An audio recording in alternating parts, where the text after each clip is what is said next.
Let's start the desk setup with the desk itself. This is the VariDesk. It's 60 inches by 24 inches, and it is a sit-stand desk, meaning it has electric motors and it can go up and down to whatever height you want. I really like having the sit-stand desk. It allows you to work at a whole bunch of different postures, which is great when you need to get work done, but you've been sitting for too long.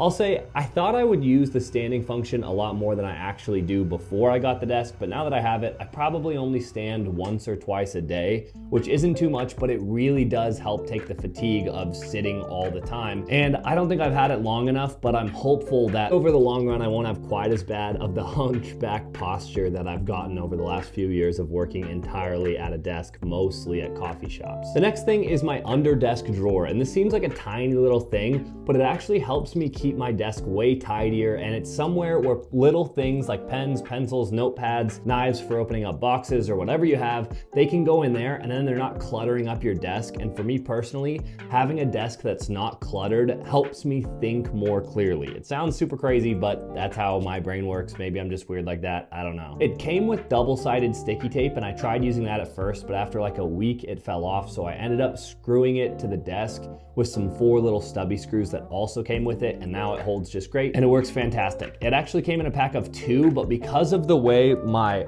arms on my chair sit between my desk, there's actually only room for 1 because I have 1 drawer on the left side and then I have the sit stand adjustments on the right side, so I actually can't fit both drawers on the desk.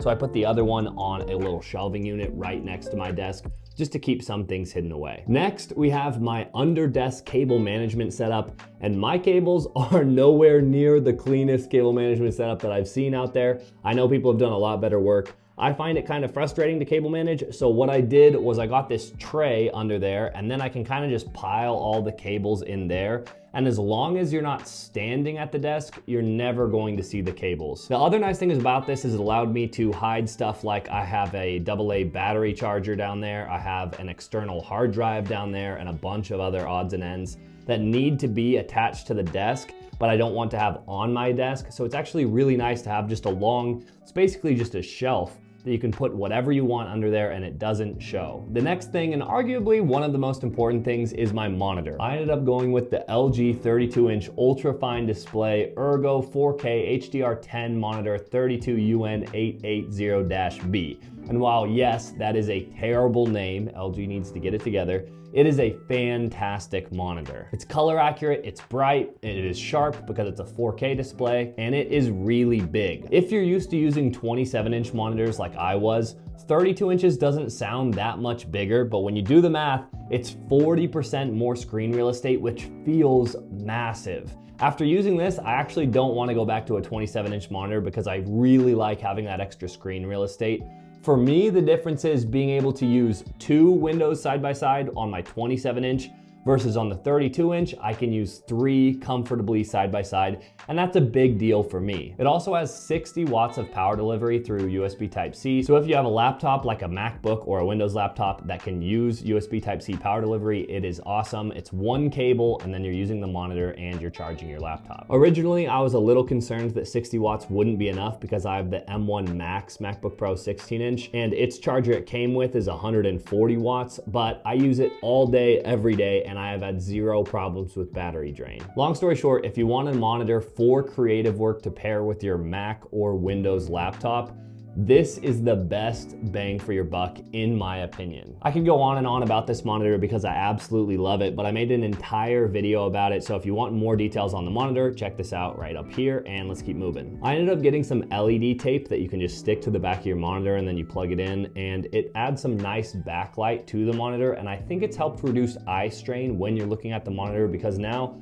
the background isn't so dark, whereas the monitor is bright. It's all a little bit closer together. So I think that helps alleviate eye strain, at least for me. I'll leave a link in the description to the one I have, but I honestly wouldn't recommend getting it because sometimes mine flickers, and then if I turn it off and on again, it sometimes fixes the flicker, but it's kind of an annoying problem. It could be mine just has a manufacturing defect, I don't know, but I don't feel comfortable recommending this, so you can get any number of them. I got like the cheapest one, and I'll leave that linked below, but I would recommend getting a different one. Next, like I mentioned, I have a MacBook Pro. This is the 16-inch with the M1 Max and 32 gigs of RAM and 1 terabyte of storage. This laptop has been the best laptop I have ever owned. And that's saying something because I've owned several Windows gaming laptops and a few MacBooks, and this one blows all of the other laptops I've ever owned out of the water. I got it right when it came out about a year and a half ago, and it has never let me down once. It has seriously been a fantastic laptop, and I highly recommend, if you do creative work and you're not into gaming or you're not wanting to game on your laptop, these M1 laptops, especially the M1 Max, are just ridiculously powerful, and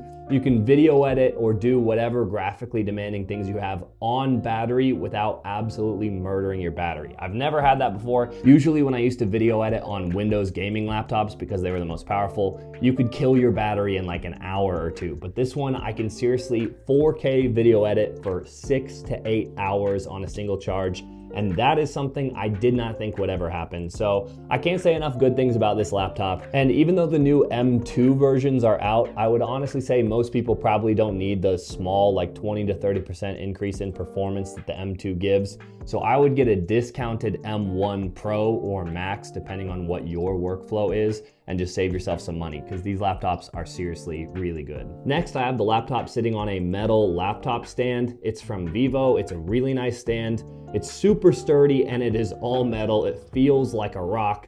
The only complaint I have is that it's a little bit difficult to move the arm around. It's not that maneuverable, but once you get it set in place, it holds really nicely and it keeps your laptop off the desk and in the sight line of my monitor, and then it makes it easier and it gives you a little bit of extra screen real estate versus just having the monitor. The reason I got it is I wanted to be able to swivel my laptop to use my green screen over there, which I use for my other YouTube channel, and that allows me to do it really well, so I highly recommend this monitor arm. Next, I have a wireless Satechi Bluetooth keyboard. I have the Mac version and it works totally great, and one of my favorite parts about it is that it charges via USB Type-C and it probably lasts, I don't know, I've only ever charged it once and it's lasted a little over 6 months now, so I don't know how long it lasts, but longer than 6 months, which is awesome.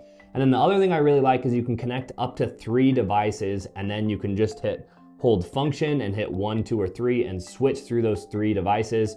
And that's helpful for me because most of the time I'm using it with my laptop, but sometimes I pair it with my Steam Deck when I have to do things that you need a keyboard for on a Steam Deck. So being able to just switch over and use it with a different device is a really handy feature. For my mouse, I have a Logitech G603, and this mouse, I looked it up, I've had it for a little over 6 years. And yeah, it definitely looks worn. I'm not saying it looks perfect, but for being 6 years old, it still functions exactly as it did day one out of the box, and I love it. It uses 2 AA batteries, which you can swap whenever you want. It can run off of 1, so you can hot swap them if you need to. And it's a toolless entry for the battery compartment. It's been a great mouse for me. Actually, my only complaint is I don't think Logitech is making them anymore because I lost my dongle and I tried to get a new one and they don't seem to have it. So what I'd recommend is probably getting the newer version. I think the G703 is their new generation and it's a very similar mouse, but they probably just have a few updates. So I'd go with that one because they stopped manufacturing this one. Next, for my main external storage, I have a Mercury Elite Pro Dual Mini, which I have 2 2TB hard drives in RAID 0, which makes them act like one big drive. This is really helpful if you're moving a lot of files and you have a lot of, especially video files, can take up a ton of space. So having that extra 4 terabytes is really nice and it's fast. It's not the fastest M.2 NVMe storage, but it is fast enough for me and it's a little cheaper than that stuff. So that's why it works for me. For my slower backup storage, I have an 8 terabyte Seagate drive that I use with Apple's Time Machine, and that way all of my files just stay natively backed up and I don't have to worry about losing anything. And that drive lives on the under desk tray that I have, so it's out of the way. And the reason I put it down there, other than just that I didn't want clutter on my desk, is because spinning hard drives are kind of loud. I forgot I hadn't used them in a while and I wanted the sound as far away as I could get it while still having it be able to be plugged into my computer. So that's where it is, it's under on the shelf. Oh, and here's another good thing about the monitor. The monitor can act as a hub, so I actually have that external drive plugged into my monitor with the USB Type-C that goes to my laptop. So I don't have to plug it and unplug it every time. It's just anytime I plug my laptop into my monitor, then it backs up my files locally, and it works totally seamless, and it's really convenient. Next, for charging, I have a Satechi 3-in-1 charging pad. It can charge your phone, Apple Watch, and AirPods all at the same time. I absolutely love it. It's really nice to have a place where I can just put all of my devices. Those are my main 3 devices that I use every single day, and they all have a place to live, and I don't even really think of it as I'm charging them. I kind of just think of it as I like to empty my pockets when I sit down at my desk, and then it just so happens that while I'm sitting there, all of my devices are charging up to full, and then they all just kind of stay charged. Next, I have this faux leather desk mat, which I got off Amazon. I'm honestly not sure what it is, but I'll leave a link to the one I got in the description. It's nothing special, but I like the black, and I think it accents well with the other pieces,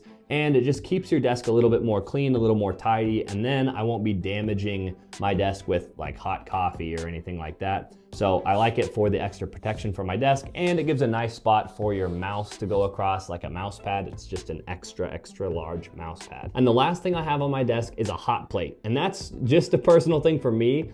I love coffee, but I drink my coffee incredibly slow. It usually takes me a few hours because I like to really enjoy it. And by the time, 1 hour has gone by, I'm drinking cold coffee. So I ended up getting this, and you just set your coffee on it. It's a hot plate, and it keeps your coffee warm for as long as you want it to. And so while I hate that the cable runs off my desk and adds one more cable in your line of sight, I really do like having hot coffee on my desk. So this might be an only me thing because I just drink my coffee too slow, but I think it's pretty nice, and it was super cheap off Amazon. And then the last thing for me is when I'm done with work, but I still want to sit at my desk, then I can whip out the Steam Deck, and with one cable, because this monitor uses USB Type-C with power delivery, I can plug in my Steam Deck, and then I'm gaming on a 32-inch monitor with my Steam Deck, and it is awesome. It's actually really nice to just be able to unplug your laptop with one cable, plug in the Steam Deck with one cable, and then you're gaming with no hub required. So yeah, this is my dream desk setup, and it took me years to get, but now that I finally have it, I really enjoy spending the time at my desk and working because I spend a lot of time here, video editing, photo editing, doing a whole bunch of stuff on the internet.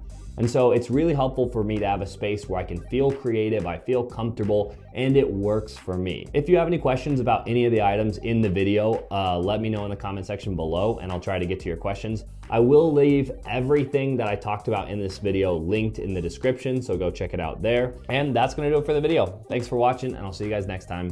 Peace.